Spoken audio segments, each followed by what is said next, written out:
ఆత్మసాక్షి కూడా చూద్దాం మనం ఒకసారి. మూర్తి గారు ఉన్నారు కాబట్టి, మూర్తి గారు మీరు 134 నుంచి 141 డిఎంకే అని చెప్పారు. అవునండి. అన్నా డిఎంకే 84 నుంచి 90, టీవీకే 4 నుంచి 8 సీట్లు మాత్రమే వస్తాయని చెప్పారు. సార్ నేను ఒక విషయం చెప్తా. ఒక్క నిమిషం. మీ దానిలో ఓటింగ్ టీవీకేకు 15 నుంచి 16% వచ్చింది, డిఎంకే 40 నుంచి 41%, అన్నా డిఎంకే 37 నుంచి 38. కానీ అన్నా డిఎంకే మధ్య ఓటింగ్ పర్సెంటేజ్ 2 to 3% ఉంది. అవునండి. సో 2 to 3% డిఫరెన్స్ అన్నప్పుడు ఎగ్జిట్ పోల్స్ లో అదేమైనా కావచ్చు కదా, అటు ఇటు కావచ్చు కదా. అట్లా కాదు సార్, ఎప్పుడు కూడా మీకు పర్సంటేజ్ ఆఫ్ ఓట్స్ కి నెంబర్ ఆఫ్ సీట్స్ కి కొరిలేషన్ ఇది యావరేజ్ ట్రెండ్ తప్ప సీట్ బై సీట్ చేసుకొచ్చిన వాళ్ళకి మాత్రమే దీని యొక్క లాజిక్ తెలుస్తుంది. రెండు, ఇప్పుడు మీరు చెప్పినట్టు axis by India exit poll చూస్తే నాకు కూడా చాలా ఆశ్చర్యం వేసింది. చాలా ఆశ్చర్యం. ట్రయాంగులర్ ఫైట్ అయినప్పుడు ఏ ట్రయాంగులర్ ఫైట్ అయినా సరే మినిమం 30% ఆఫ్ ది ఓట్స్ 35% వస్తేనే ఒక సీట్ గెలవడానికి అవకాశం ఉంటుంది. మీకు విజయ్ కి పార్టీ క్యాడర్ అంత స్ట్రెంగ్త్ లేదు, బూత్ లెవెల్ క్యాడర్ లేదు. తర్వాత మీకు నార్త్ తమిళనాడు, సదరన్ వెస్టర్న్ తమిళనాడులో అసలు బీజేపీ టీవీకే పెర్ఫార్మెన్స్ పెద్దగా మాకు కనపడలేదు ఫీల్డ్ లోకి వెళ్ళినప్పుడు. తర్వాత మేము తీసుకున్న శాంపిల్స్ అన్ని కూడా on ground direct contact with the water only, no SMS sample or telephonic conversation ఇలా entertain in our survey. Okay, అయితే నేను దీనికి ఈ యాక్సిస్ బై ఇండియాకి కోరిలేట్ అయ్యేది నేను ఒకటి చెప్తాను. నగేష్ గారు, సంగప్ప గారు వినండి. నేను మా తమిళనాడు ఎడిటర్ కాల్ చేశాను.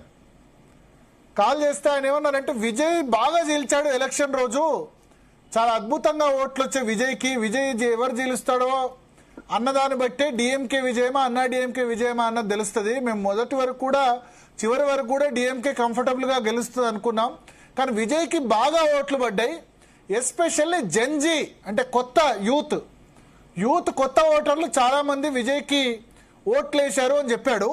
ఇంకోటి ఆయన చెప్పిన సర్ప్రైజింగ్ థింగ్ ఏంటంటే, వాళ్ళు ఒక లైవ్ లో ఒక 35 మందిని అడిగారట ఓటర్ని. అడిగితే 35 మందిలో 32 మంది విజయ్కి చెప్పారట, 3 మాత్రమే అన్నా డిఎంకే చెప్పారు. సో మా ఎగ్జిట్ పోల్ ఏందో మాకు అర్థం కావట్లేదు. 35 మందిలో 31 విజయ్ చెప్పిన తర్వాత అంటే లైవ్ లో ఉండగా చేస్తే ఇదేందని అనిపించింది. అంటే ఇది రియల్ కాకపోవచ్చు, 15 నుంచి 16% మించి రావచ్చు విజయ్కి, అంతకు మించి ఓట్లు రాకపోవచ్చు అనుకున్నాం. బట్ 31 వచ్చింది. కానీ విజయ్కి అర్బన్ ఏరియాస్ లోనే ఓటేసే అవకాశం ఉంది. యూత్ 40 సంవత్సరాల లోపు వాళ్ళు వేసే అవకాశం ఉంది. 40 సంవత్సరాలు దాటిన వాళ్ళ ఓటింగ్ ఉండకపోవచ్చు, రూరల్ ఏరియాలో ఉండకపోవచ్చు, క్రిస్టియన్స్ ఓట్లు వేయొచ్చు, ఇతరులు ఓట్లు వేయకపోవచ్చు. కాబట్టి మేము ఎక్స్పెక్ట్ చేస్తున్నాం 15-20 సీట్లు రావచ్చు అని అన్నారు. సో బట్ 35 మందిలో 31 మంది విజయ్ పేరు చెప్పారట. అయినా సరే వాళ్ళు కన్సిడర్ చేయలేట. ఎస్ మూర్తి గారు. సార్ ఇప్పుడు ఇది 4 corner contest, that is DMK, AIADMK, TVK and ఎన్టీకే కూడా 80% ఓటింగ్ లాస్ట్ టైం వచ్చింది మనకి. ఓకే, అయితే ఏఐడిఎంకే ఎక్కడ ఎఫెక్ట్ అవుతుందంటే ఇది ఆ రూరల్ ఏరియాలో ఎఫెక్ట్ అవుతుంది, ఉమెన్ ఓటింగ్ ఎఫెక్ట్ అవుతుంది. ఎందుకంటే ట్రెడిషనల్లీ ఏఐడిఎంకే కి డిఎంకే కంటే ఉమెన్ ఓటింగ్ ఎక్కువ. ఆ ఉమెన్ ఓటింగ్ లో కొంత పర్సెంటేజ్ టీవీకే తీసుకెళ్తున్నాడు. బట్ సదరన్ రీజన్ వచ్చేటప్పటికి డిఎంకే చాలా స్ట్రాంగ్ గా ఉంది. ఓటింగ్ పర్సెంటేజ్ నేను చెప్తాను. యాక్సిస్ మై ఇండియా ప్రకారం డిఎంకే కూటమికి 30%, టీవీకేకు 30%, అన్నా డిఎంకే 23%, అంటే ఎన్డీఏకి 23%, ఎన్టీకే 3% ఇస్తున్నారు, అదర్స్ 4%, 35% ఓటింగ్ టీవీకే ఇస్తున్నారు. 4 సినారియోస్ అబ్జర్వ్ చేయాలి. ఎప్పుడైతే మీకు 80% ఆఫ్ ఓటింగ్ ఉందో అది పూర్వంలాగే ఏఐడిఎంకే అడ్వాంటేజ్, టీవీకి 8% వస్తే. బట్ ఇట్ ఈస్ 10 to 12% అయితే డిఎంకే అడ్వాంటేజ్, అప్ టు 16% దాకా. తర్వాత రాష్ట్ర వ్యాప్తంగా కూడా చెప్తున్నారు కొంగు బెల్ట్, కొంగునాడు అంటే బహుశా పళనిస్వామి సొంత ప్రాంతం కదా కొంగునాడు. అవునండి, అక్కడ 3 పార్టీల మధ్య ఫైట్ ఉందట. నార్థన్ బెల్ట్ లో డిఎంకే ఎడ్జ్, నార్త్ లో డిఎంకే, డెల్టాలో TVK edge, Chennai TVK edge, southern belt లో టీవీకే ఎడ్జ్ అట. సార్ మీకు చెన్నై సిటీలోనే 22 సీట్లు ఉన్నాయి. 22 సీట్లలో అన్నా డిఎంకేకి 2-3 వస్తాయి, టీవీకేకి 2-3 సీట్లు కంటే రావు సార్. మీకు మీకు చెన్నైలో సిటీలో ఉన్నటువంటి దాంట్లో 15 నుంచి 16 సీట్లు 22 సీట్లకి ఏఐడిఎంకే ఈజీగా విన్ అవుతుంది, నో డౌట్ ఇన్ ఇట్. తర్వాత మీకు కొంగునాడులో కూడా ఎక్కడ చెన్నైలో డిఎంకే, మీరు చెప్పే డిఎంకే విన్ అవుతుంది. అవునండి, ఇప్పుడు కూడా కొంగునాడులో ఏఐడిఎంకే స్ట్రాంగ్ హోల్డ్ లో ఉంది.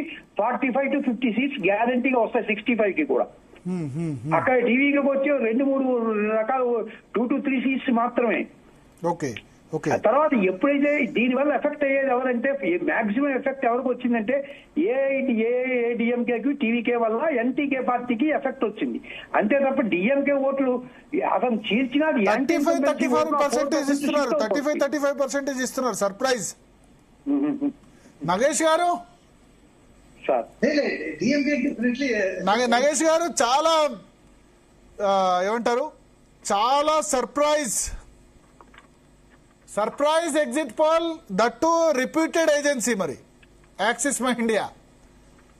ఇండియా టుడే వాళ్ళు హైర్ చేశారు Axis My India. Yes, Axis My India Vijay పార్టీకి 35% ఓట్లు ఇస్తూ 98 నుంచి 120 సీట్లు అని చెప్తున్నాను. నేను దాన్ని కోరిలేట్ గా చెప్పాను.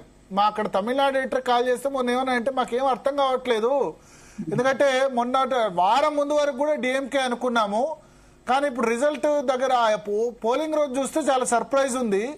విజయ్ ఎన్ని ఓట్లు గెలుస్తాడో దాన్ని బట్టి ఉంటది, కానీ మేము 35 మందిని అడిగితే 31 మంది విజయ్ అన్నారట.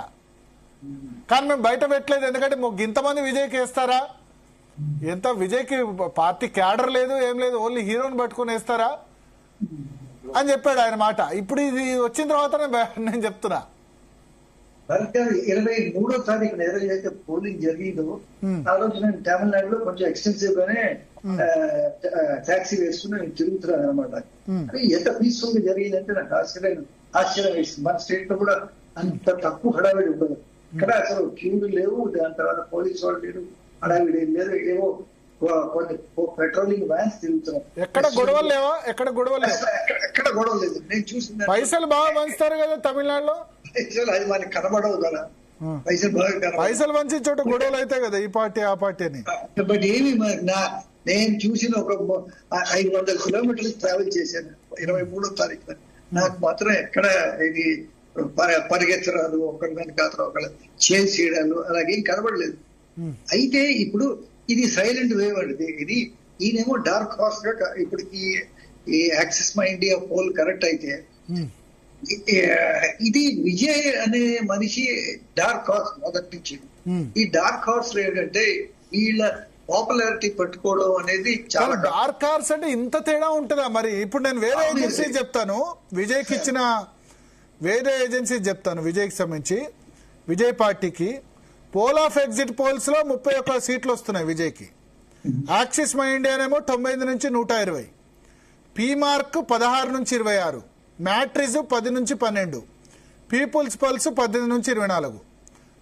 సో ఇది ఓవరాల్ గా అదే అన్ని పోల్ సర్వేస్ 5 నుంచి మాక్సిమం 20 దాకా ఇచ్చేవి, కానీ 20 దాటింది ఇది యాక్సిస్ మై ఇండియా అంటే 20 రాదు, వాళ్ళు 98, 100 నుంచి 100 మినిమం 100 సీట్లు ఇస్తున్నారు. అదే ఈ సర్వేస్ లో under current in favour of Vijay మరి క్యాచ్ చేయలేకపోయారు. అది మరి ఎందుకైతే ఎప్పుడు ఫోకస్ అంతా డిఎంకే ఏడిఎంకే ఇవి రెండు చాలా స్ట్రాంగ్ ఫ్రంట్స్. అది డిఎంకే తోటి కాంగ్రెస్ ఉంది, ఏఐడిఎంకే బీజేపీ ఉంది, వీళ్ళే కనబడుతున్నారు. ఈ థర్డ్ ఫోర్స్ ఏమిటంటే టీవీకే పార్టీ క్రౌడ్స్ ని అట్రాక్ట్ చేస్తున్నది, కానీ ఈ క్రౌడ్స్ ఓట్స్ లో కన్వర్ట్ అవుతాయి, ఓట్స్ కాస్త సీట్ లో.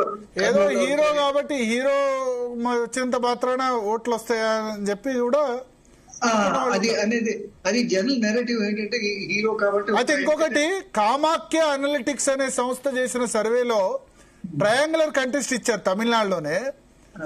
78 నుంచి 95 డిఎంకే, 68 నుంచి 84 అన్నా డిఎంకే, టీవీకే 67 నుంచి 81 ఇచ్చారు వీళ్ళు. అంటే largest party maybe local Tamil Nadu సంబంధించిన సర్వే కామాఖ్య అనలిటిక్స్. 75 నుంచి 95 డిఎంకే, అన్నా డిఎంకే 65 నుంచి 84, టీవీకే 67 నుంచి 81. అంటే లార్జెస్ట్ పార్టీ. పీస్ అనే 120 నుంచి 140 డిఎంకే, టీవీకే 30 నుంచి 40, 60 నుంచి 70 అన్నాడీఎంకే అని ఇచ్చారు. అదే ఇప్పుడు అంటే ఈయన మీరు తమిళనాడుతో చాలా అనుబంధం ఉంది కాబట్టి నిజంగా ఈ రిజల్ట్ పాసిబులా? వీళ్ళు చెప్పినట్టు మరీ అసలు axis My India exit poll చూసిన తర్వాత దిమ్మె ఏమంటారు మైండ్ సెట్ ఎలాగుందంటే రజనీకాంత్, కమల్ హాసన్ ఇద్దరు సూపర్ స్టార్స్, దాంట్లో ఎలాంటి అనుమానం లేదు. వాళ్ళు అటర్ ఫ్లాప్ అయ్యారు పాలిటిక్స్. వాళ్ళ పార్టీలు అసలు దేనికి పనికి రాకుండా అయిపోయారు. ఈయన కూడా అట్లాగే అవుతాడేమో. రజనీకాంత్ ఎంత పెద్ద స్టార్, అసలు ఆయన పార్టీ కూడా పెట్టలేకపోయాడు. కమల్ హాసన్ పార్టీ పెట్టాడు, దానికి ఏమి పబ్లిక్ సపోర్ట్ రాలేదు. సో ఈయన కూడా అలాగే అవుతాడేమో, జనాల్ని అట్రాక్ట్ చేసి ఓట్లు రావేమో అనేది జనరల్ పర్సెప్షన్ ఒకటి ఉంది. సో ఆ ఎజంప్షన్ తోటే ముందుకు పోయారు. బట్ ఎజంప్షన్ ఇప్పుడు ఈ సర్వేలు మీరు చదువుతున్న సర్వే రిజల్ట్స్ కరెక్ట్ అయితే అలా ఆ ఎజంప్షన్ రాంగ్ అనేది ప్రూవ్ అవుతుంది. దీనికి ఏంటంటే సంబంధం ఉంది, దీని క్రౌడ్స్ కి ఓట్స్ కి ఒక సంబంధం ఉంది. అది ఈ సర్వేస్ లో చాలా సర్వేస్ లో క్యాచ్ చేయలేకపోయింది. సంగప్ప మీరు చెప్పండి. అయితే ఇదే నేను దాని detail access my India detail చూస్తే వాళ్ళు స్టూడెంట్ 67% అంటే ఓవరాల్ గా తీస్తే వింగ్ వైజ్ తీస్తే అన్ఎంప్లాయిడ్ 42% ఇచ్చిన హైయెస్ట్ గా వాళ్ళకి ఇచ్చినట్టుగా వాళ్ళు డీటెయిల్ దాంట్లో ఉంది. నేను చెప్పాను కదా జంజీ మొత్తం కూడా విజయ్ కోటేశారని చెప్పారు మా వాళ్ళకి. ఎగ్జాక్ట్ అదే. అయితే నేను కొత్త జనరేషన్ అంతా కూడా విజయ్ పట్ల అట్రాక్ట్ అయ్యారు జంజీ ఓటర్స్. అదే పిఆర్పి టైంలో నేను పిఆర్పి బీటే చూసేది రిపోర్టర్ గా. పిఆర్పి పుట్టుక నుంచి అది కాంగ్రెస్ లో మెర్జ్ అయ్యేంత వరకు పిఆర్పి బీటే చూశాను. అప్పుడు కూడా ఇదే ఒక రకమైనటువంటి భయంకరమైనటువంటి వేవ్ వచ్చింది. ఆ వేవ్ చూసి నాకు సేమ్ ఎన్టీఆర్ వేవ్ నేను చూడలేదు, విన్నాను. ఎన్టీఆర్ పార్టీ లాగా ఇది కూడా వేవ్ ఉందేమో అని అనిపించింది. కానీ ఎలక్షన్ వచ్చే వరకే వాళ్ళకి 17% ఓట్లు, 18 సీట్లు వచ్చినాయి వాళ్ళకి ఓవరాల్ ఉమ్మడి ఆంధ్రప్రదేశ్ లో. నేను అనుకుంటున్నా ఒకవేళ అట్లా ఆ స్థాయిలో ఏమైతే తమిళనాడు ఉన్నట్టు కనిపించలేదు. రెగ్యులర్ గా న్యూస్ ఫాలో అంటే ఇప్పుడు విజయ్ ఏజ్ వేరు, చిరంజీవి ఏజ్ వేరు కదా. అప్పటికే చిరంజీవి ఏజ్ 55-60 దగ్గరలో ఉంది. క్రేజ్ ఉండే చిరంజీవి, ఆ క్రేజ్ ఇంకా ఉండే. చిరంజీవి క్రేజ్ ఏం పోలేదు అప్పటికి. అంటే ఆయన చూడడానికి విపరీతంగా అప్పటికే జూనియర్ ఎన్టీఆర్, మహేష్ బాబు, పవన్ కళ్యాణ్ అందరు కూడా వచ్చేసారు 2009 నాటికి. ఏందో కానీ ఓవరాల్ ఏంటంటే తమిళనాడులో సరే అప్పుడు మిగతా హీరోలు వచ్చేసారు. తమిళనాడులో విజయ్ కి కాంపిటీషన్ లేదు.